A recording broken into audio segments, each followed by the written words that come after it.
আমার ঠিক পেছনে এটি কুষ্টিয়ার গড়াই নদী, পদ্মার শাখা নদী এটি। বেশ কয়েকদিন ধরেই আমরা জেনেছি বা শুনেছি যে এই নদীতেই কুমিরের অস্তিত্ব মিলেছে। বিশেষ করে আমার ঠিক পেছনটি যে এটি কিন্তু একটি কোল, অর্থাৎ এই গড়াইয়ের পানি শুকিয়ে যাওয়ার কারণে এই নদীর পাশেই বেশ কিছু পানি কিন্তু জমে রয়েছে। এই পানিতেই কিন্তু কয়েকটি কুমিরের অস্তিত্ব মিলেছে বলে স্থানীয় বা এলাকাবাসী সূত্রে জানতে পেরেছি। আজও কিন্তু বেশ কয়েকটি কুমির, অর্থাৎ ৩টি কুমির দেখতে পেয়েছেন স্থানীয়রা। এ বিষয়ে এমন সংবাদটি শোনার পর আমরা এই ঘটনাস্থলে এসেছি। অর্থাৎ কুষ্টিয়ার জুগিয়া ভাটাপাড়া এলাকায় এই কুমিরের অস্তিত্ব দেখতে পেয়েছেন স্থানীয়রা। একটি বিষয় আমরা একটু জানিয়ে রাখি যে যেহেতু আমরা এই মুহূর্তে কুমিরের দেখা পাচ্ছি না বা পাইনি, স্থানীয় একজন পাখি বা বন্য পশু প্রেমী শাহাবুদ্দিন মিলন তিনি এসেছেন এবং একটি ছাগল এবং কয়েকটি হাঁস নিয়ে এসেছেন এবং ঠিক যেখানে কুমিরটি দেখা গিয়েছে বা ৩টি কুমির দেখতে পেয়েছেন স্থানীয়রা, তার পাশেই ছাগল এবং কয়েকটি হাঁস তিনি রেখেছেন।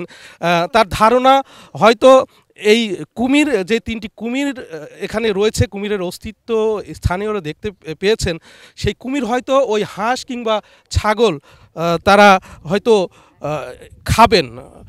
এই বিষয়ে এই ধারণার উপর ভিত্তি করে কিন্তু তারা এমন কাজটি করেছেন। আমরা দেখতে পাচ্ছি বেশ কিছু মানুষ, অর্থাৎ বিপুল সংখ্যক মানুষ, কিন্তু উৎসুক মানুষ এলাকায় ভিড় করেছেন, অর্থাৎ নদী পাড়ে ভিড় করেছেন এবং তাদের মধ্যে একটা আতঙ্ক বিরাজ করছে। অর্থাৎ এই নদীতেই তারা গোসল থেকে শুরু করে যে প্রয়োজনীয় পানি, তারা নদীর পানি তারা ব্যবহার করতেন। এখন যেদিন থেকে এই কুমির তারা দেখতে পেয়েছেন, স্থানীয়রা দেখতে পেয়েছেন, সেদিন থেকেই কিন্তু এই নদীতে তাদের নামা বন্ধ, অর্থাৎ তারা নদীর পানি আর ব্যবহার করতে পারছেন না। এ বিষয়ে আমরা কয়েকজনের সাথে কথা বলার চেষ্টা করব যারা এই কুমির দেখেছেন। আমরা তাদেরই একজন এখানে রয়েছেন। আপনি তো এখানে এসেছেন, শুনেছেনও যে এই ভাটাপাড়ায়, অর্থাৎ গড়াই নদীর এই ভাটাপাড়ায় একটা কুমির দেখা গেছে। আসলে কি শুনেছেন? আমরা শোনার পরে আমি বিশ্বাস করেছিলাম না। তারপর আমি নিজে চোখে দেখছি, দেখার পরে আমরা বিশ্বাস করছি। ঠিক আছে, এখন কি কি শুনেছেন? এখন আমরা ধরেন যে শুনছি এখানে গড়াই নদীতে একটা কুমির আসছে। কুমির 3টা কুমির, মানে একটা এক এক জায়গায় এক জায়গা দেওয়া আসছে। ঠিক আছে, একটা বড় কুমির, ওটা মানে নিচের সেমে আপনার 15 থেকে আর 10 ফিট 15 ফিট হবে এরকম আমরা দেখছি। ওটাও পড়ে উঠেছিল, ওটা একদম চরের পাড়ে উঠেছিল। যে ছালপাল চিল্লাচিল্লি করছে তখন ধরেন লাইভে গেছে। আর এই মাথায় আসছিলাম সেদিনকে আসি দেখি ছোটো এটাই বাচ্চা, মানে হালকা মাথা দেখা গেছে, মানে মাথা ওটা তো ফুল দেখা যাচ্ছে না, খালি মাথা দেখা যাচ্ছে। এমন ঘটনার পরে আমরা দেখছি বেশ কিছু গণমাধ্যম কর্মীরাও কিন্তু ভিড় করেছেন নদী পাড়ে। তারা তথ্য সংগ্রহের জন্য এসেছেন, তারা জানার চেষ্টা করছেন। আমরা আরও একজন গণমাধ্যম কর্মী রয়েছেন, তৌহিদ হাসান। তিনি প্রথম আলোর কুষ্টিয়া নিজস্ব প্রতিবেদক। তিনিও কিন্তু এই যখন শুনেছেন বা বিভিন্ন ফেসবুক বা গণমাধ্যম, সামাজিক যোগাযোগ মাধ্যমে দেখেছেন, আমরা একটু তার কাছে জানতে চাইব আসলে কি, আপনি তো ক্যামেরা নিয়ে প্রস্তুত প্রায় আর কি, মানে কি দেখতে এসেছেন এবং কি শুনেছেন? না, এটা আমি বেশ কিছুদিন ধরে শুনছিলাম যে এখানে কুমির দেখা গেছে। আর পদ্মার এই শাখা নদী গড়াই, তো গড়াই সাধারণত কুমির তো থাকার কথা না। তো মনে হচ্ছে বন্যার কোনো এক সময় তারা হয়তো এখানে এসেছে। তো এখানে আমরা এখন যতক্ষণ জানতে পারলাম যে এখানে স্থানীয় যারা জেলেরা আছে বা স্থানীয় বাসিন্দা যারা গোসল করে, তারা বলতেছে তারা একাধিক কুমির দেখেছে। অর্থাৎ সর্বোচ্চ তারা বলছে 3টা, মানে তাদের আকার অনুপাতে বলছে 3টা কুমির। তো এখন পর্যন্ত আমার দেখার সৌভাগ্য হয় নাই, আজকে সকালে নাকি কয়েকজন দেখেছে। তো মিলন ভাই যেহেতু এখানে ইয়ে নিয়ে এসেছে, ছাগল নিয়ে এসেছে বা ওই যে আপনার হাঁস নিয়ে এসেছে, তো মূলত উদ্দেশ্য যেটা কুমিরটা যেন জীবিত থাকে, কারণ এখানে খাবারের প্রচুর সংকট। তো খাবারটা যেন সঠিকভাবে পাই, সেজন্য মিলন ভাই বেশ ভালো একটা উদ্যোগ নিয়েছিল, নিজে ছাগল কিনে নিয়ে এসেছে। তো এই কুমির যদি সংরক্ষণ করা যায়, আমার মনে হয় যেহেতু এটা বিলুপ্তপ্রায় প্রাণী, তো আমার উচিত যে বন বিভাগের যারা কর্মকর্তা আছে তারা যেন এটা দৃষ্টি দেয়, যাতে করে কুমিরটা উদ্ধার করতে পারে এবং কুমিরটা যথাযথ স্থানে যদি ছেড়ে দেওয়া হয় তাহলে এই বিলুপ্তপ্রায় প্রাণীটাকে উদ্ধার করা সম্ভব হবে। কুষ্টিয়ার পদ্মা এবং গড়াই নদীতে আগে কখনো দেখেছে কেউ বা আপনি শুনেছেন এরকম কোনো সংবাদ যে কুমিরের অস্তিত্ব দেখা? হ্যাঁ, কুমির এর আগেও কয়েকবার দেখা গেছে, এরকম একটা স্টাডি আছে বেশ কয়েক বছর আগে। তবে এইবার যে 3টা কুমির দেখা গেছে এটা কিন্তু প্রথম। এরকম সংখ্যার দিক থেকে বেশি এবারের মতো এর আগে কখনো দেখা যায়নি, তবে এটা একটা আতঙ্কের বিষয়। এলাকার মানুষ তো বেশ আতঙ্কিত না? হ্যাঁ, এলাকার মানুষ তো বলতেছে, কারণ এখানকার মানুষ এই গড়াই নদের এই পাড়ে কিন্তু গোসল করতে আসে, তো একটা আতঙ্ক থেকেই থাকে।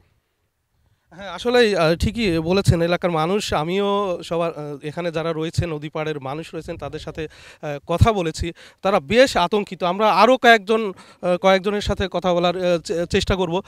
এখানে আপনি তো স্থানীয় বাসিন্দা, এলাকারই বাসিন্দা, কি কি শুনেছেন বা কি দেখেছেন বা আপনারা কেমন মানে আতঙ্কগ্রস্ত? জি, আমি কুমির দেখছি, কয়েকদিন দেখছি, তবে আজকে 1 ঘন্টা খানেক আগে আহ, 2বার কুমির উঠছিল এই জায়গায়, কিন্তু এটা হচ্ছে বাচ্চা কুমির।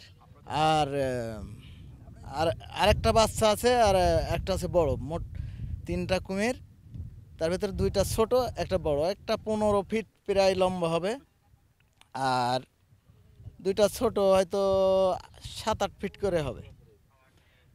আর আজকে এই প্রথম সকালে এসে দেখলাম হচ্ছে 2টা কুমির ভাসতে দেখছি। আর এখানে মানে আমাদের এখানে মা বোনরা গোসল করে, তাদের সমস্যা হয়, বন বিভাগ যদি আসে এটা এখান থেকে উঠায় নিয়ে গেলে সবার সুবিধা হবে, গ্রামবাসীদের। হ্যাঁ, আসলে স্থানীয়রা যেটি বলছেন, এই যে আতঙ্ক থেকে তারা বাঁচতে বা স্থানীয় বন বিভাগ বা যারা কর্তৃপক্ষ রয়েছেন তাদের দৃষ্টি আকর্ষণ তারা করছেন, এবং আতঙ্ক থেকে যদি বাঁচতে তারা যদি যথাযথ ব্যবস্থা নেন সেটি কিন্তু তারা চাচ্ছেন। আমরা একটু কথা বলার চেষ্টা করব স্থানীয় যিনি পরিবেশ নিয়ে, বন্য প্রাণী নিয়ে কাজ করেন, শাহাবুদ্দিন মিলন। আমরা তার কাছ থেকে জানতে চাইব আসলে এই বেশ কয়েকদিন ধরেই আপনি এই নদী পাড়ে যেদিন থেকে এই কুমিরের আতঙ্ক এলাকায় বিরাজ করছে বা দেখা দিয়েছে, সেদিন থেকে আপনি এইখানে। আমরা দেখেছি একটি ছাগল এবং কয়েকটি হাঁস ওই পানিতে আপনি রেখেছেন যাতে কুমিরের খাদ্য হিসাবে বা কুমিরকে দেখার জন্য। আসলে কি উদ্দেশ্যে এবং সবশেষ পরিস্থিতি যদি বলেন। আসলে উদ্দেশ্যটা হচ্ছে এটা বন্য প্রাণী যেহেতু এখানে রয়েছে, আর যে জায়গাটুকুর মধ্যে রয়েছে এখানে কোনো খাদ্য নেই, যদি মানুষ নামে কোনো মানুষকে আক্রমণ করতে পারে। আর এদেরকে প্রতিটা প্রাণীকেই বশও করা যায়, তা আমার তো মানে নেশাই হচ্ছে প্রাণীদের বশ করা। তা আমি চিন্তা করছি যদি এভাবে খেতে থাকে তাহলে ধীরে ধীরে খাদ্য দিয়ে ওকে আমি বশ করতে পারবো। একটা ভালোবাসার দিয়ে আমি যেভাবে মানে মনে চায় যেভাবে ওদেরকে সংরক্ষণ বিভিন্ন প্রাণীদের যেরকম করি, তাদের সাথে মিশে থাকি, ওর সাথে ওইভাবে মানে প্রেম করার আমার ইচ্ছা। এটাই মূলত, এই জন্য হাঁস দিয়ে ছাগল দিয়ে রেখেছি যেন ওরা খেতে পারে, যদি 1-2বার, যেহেতু এখানে খাদ্য নেই, খাদ্য না থাকলে তো ওরা আবার মারা যাবে।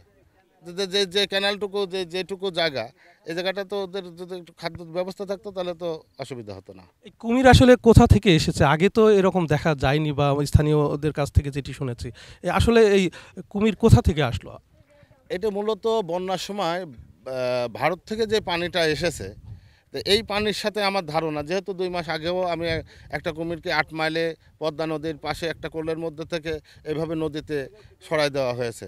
তো তখন থেকে ধারণা যে এখন নদীর পানি তখন বেশি ছিল, এখন নদীর পানি কমে যাওয়ার জন্য এই জন্য মানুষের চোখে পড়ে যাচ্ছে, আর ওই মানে সকলের চোখে এখন ও বিপদগ্রস্ত, আবার আমরাও বিপদগ্রস্ত যে ওর দ্বারা যেন আক্রমণ না হয়। সকলে তো গোসল না, সব মাছ ধরা সব বন্ধ করে দিয়েছে এই সাইডে। এই জন্য একটা মানে কোনো রকম সুব্যবস্থাও করার দরকার। আবার সুব্যবস্থা মানে নদীর প্রাণী নদীতে থাকবে, কিন্তু নদীতে পানি নেই, ও বা যাবে কোথায়? আবার মানুষের আক্রমণ তো হবে। আসলে একটি বিষয়, শুধু যে এলাকার মানুষ তাই কিন্তু নয়, বিশেষ করে যারা জেলেরা রয়েছেন এই নদীতে, যারা মাছ ধরেন, তারাও কিন্তু ভীষণ কষ্টে রয়েছেন। অর্থাৎ এই নদীতে যেদিন থেকে কুমিরের অস্তিত্ব মিলেছে সেদিন থেকেই কিন্তু এলাকার যারা জেলে সম্প্রদায় রয়েছেন তারা কিন্তু এই নদীতে মাছ ধরতে পারছেন না, জাল ফেলতে পারছেন না, তারা কিন্তু ভীষণ কষ্টের মধ্যে রয়েছেন।